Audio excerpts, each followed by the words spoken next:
ओम नमः शिवाय। दर्शक बंधु, कौन आपण मेष राशि व्यक्ति कि तेबे सबु काम छाड़ी आज यही भिडटी को गोटे सेकेंड भी स्किप न करी शेष पर्यंत देखूँ, कारण आज मु जहाँ कहवाक जाऊँगी ताहा आपणक जीवनर मोड़ बदल देव।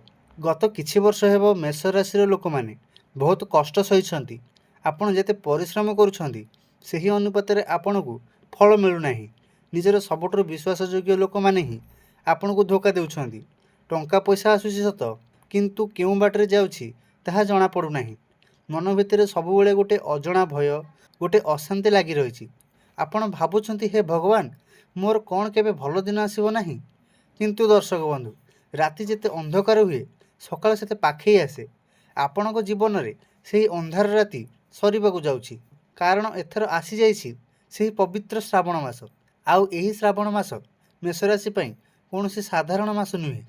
ब्रह्मांडर देवाधिदेव महादेव स्वयं निजे आपणकर बंद भाग्यर ताला खोलिबाकु जाउछंती। एही मासरे ग्रह नक्षत्रंकर एपरि महासंयोग घटिबाकु जाउछि जहाँ मेष राशि व्यक्ति जीवन में एक बड़ चमत्कार सृष्टि करिवो।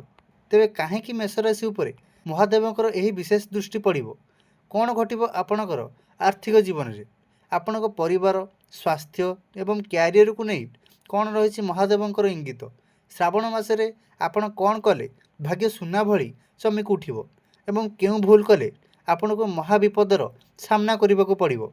ए सब विषय रे आज आम टेक्निक आलोचना करिबा। तेबे दर्शक बंधु, आगको बढ़िबा पूर्व कमेंट बॉक्स रे निजर इष्टदेव किंबा ओम नमः शिवाय निश्चय लिखि दियंतु। दर्शक बंधु, आसंतु प्रथमे जानिबा जे ज्योतिष शास्त्र अनुसार यही श्रावण मासटी मेष राशि पई एते खास काहेकि। दर्शक बंधु, राशि चक्रर प्रथम राशि हेउची मेष राशि। यही राशि स्वामी हेउछंती ग्रह मानकर सेनापति मंगल। मंगल हेउछंती अग्नितत्वर ग्रह।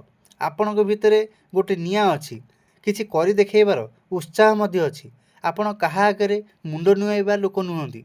यही जो स्वभाव यह सीधा सड़क भगवान शिवंकर अंशविशेष अटे, कारण महादेव जेपरी भोलानाथ रागिगले सेमि तांडव सृष्टि करती। मेष राशि लोक मानकर स्वभाव मध्य ठीक सेहीपरि अटे। यही श्रावण मासरे आपणक राशिर अधिपति मंगल एवं अन्यान्य प्रमुख ग्रह माने आपणक गोचर कुंडली रे एक अद्भुत केंद्र त्रिकोण राजयोग सृष्टि करने जाउछंती। यही समय रे बृहस्पति आपणकर धन भाव उपरे शुभ दृष्टि पकाउछंती एवं शनिदेवंकर स्थिति आपणक कर्मस्थान को मजबूत करुछि। जेतेबेले ग्रह मानकर एहीपरि एक विरल स्थिति तैयारी हुए एवं ताहा सहित पवित्र श्रावण मासर पुण्यतिथि आसे, सेतेबेले व्यक्तिर पूर्वजन्मर पुण्यफल जागृत होता है। तेबे भगवान शिव हेउछंती महाकाल। से काहाकु भी परिवर्तन करि पारंती। आपणकर कुंडली रे जेते भी बड़ दोष थाउ ना काहेकि, चाहे ताहा काल सर्प दोष हेउ, मांगलिक दोष हेउ किंबा शनिकर साढ़े साथी, श्रावण मासरे शिवलिंग उपरे पड़ुथिबा गोटिए गोटिए बुंदा जल सबु दोष को धोई नेबार क्षमता रखे। मेष राशि व्यक्ति मानकर एही मासरे मनोबल एते दृढ़ रहिबो जे आपण असंभव को मध्य संभव करदेवे। आपणक मनरे एक प्रश्न उठिपारे, महादेव मेष राशि उपरे श्रावण मासरे एते प्रश्न काहेकि रहिबे? एहार उत्तर आमर शिव पुराण रे अछि। दर्शक बंधु, मेष राशिर अधिपति मंगल देवंकर जन्म भगवान शिवंक झाड़ू होइथिला बोली प्रमाण रे वर्णित अछि। अंधकासुर बध समय रे बा सतींक देहत्याग परे जेतेबेले भगवान शिव अत्यंत क्रोधित होइतिले, तांको शरीररु बाहरी थिबा उत्ताप एवं झाड़ बुंदारू मंगलकर उत्पत्ति।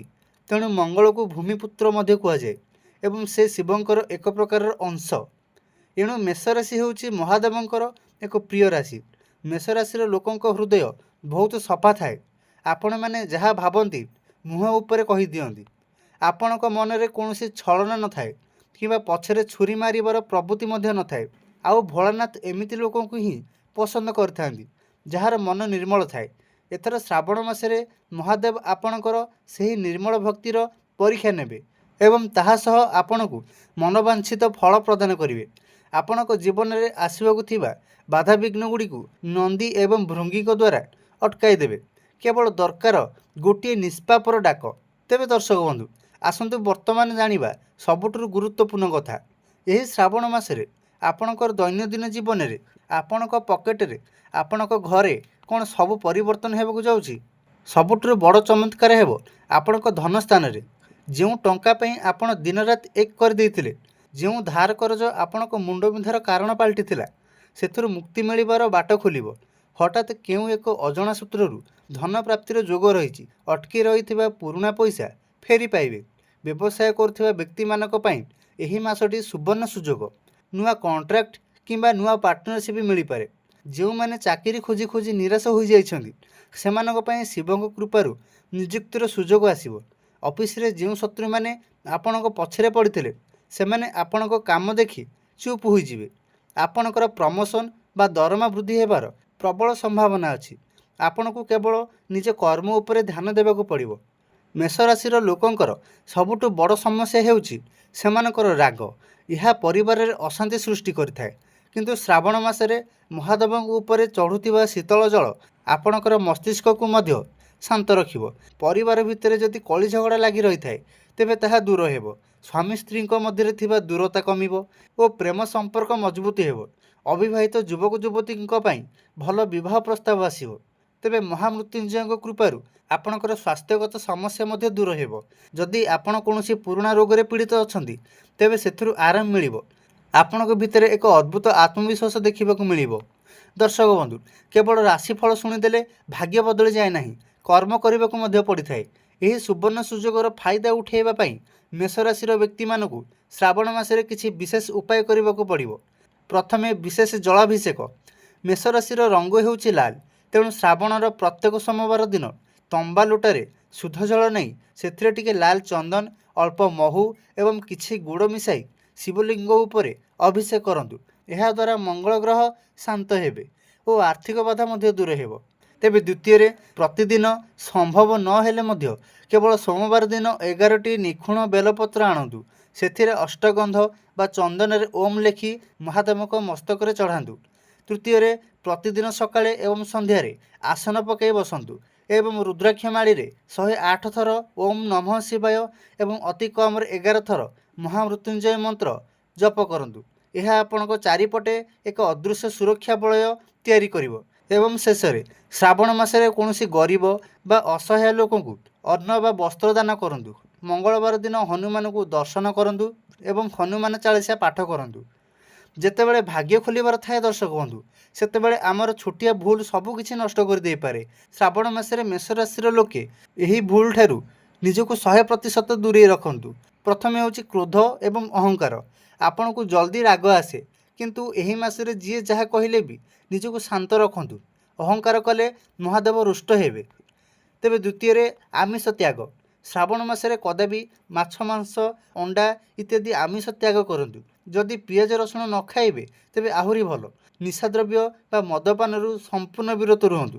ଦ୍ୱିତୀୟରେ, କୌଣସି ମହିଳା, ଗୁରୁଜନ, ପିତାମାତା କିମ୍ବା ଅସହାୟ ବ୍ୟକ୍ତିଙ୍କୁ କଟୁ କଥା କହି ଅପମାନିତ କରନ୍ତୁ ନାହିଁ। ଘରର ଦୁଆରକୁ ଆସିଥିବା କୌଣସି ଭିକାରୀ ବା ସାଧୁଙ୍କୁ ଖାଲି ହାତରେ ଫେରାନ୍ତୁ ନାହିଁ।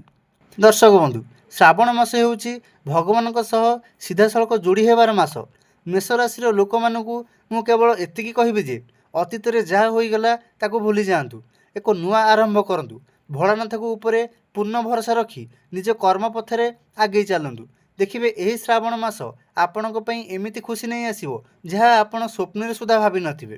ଆଶା କରୁଛି ଆଜିର ଏହି ଦୀର୍ଘ ଆଲୋଚନା ଆପଣଙ୍କ ହୃଦୟକୁ ସ୍ପର୍ଶ କରିଥିବ। ଯଦି ଆପଣ ଏହି ଭିଡ଼ିଓରୁ କିଛି ନୂଆ ଶିଖିବାକୁ ପାଇଲେ କିମ୍ବା ଆପଣଙ୍କ ମନକୁ ଶାନ୍ତ ମିଳିଲା, ତେବେ ଭିଡ଼ିଓଟିକୁ ଏକ ଲାଇକ୍ ନିଶ୍ଚୟ କରନ୍ତୁ।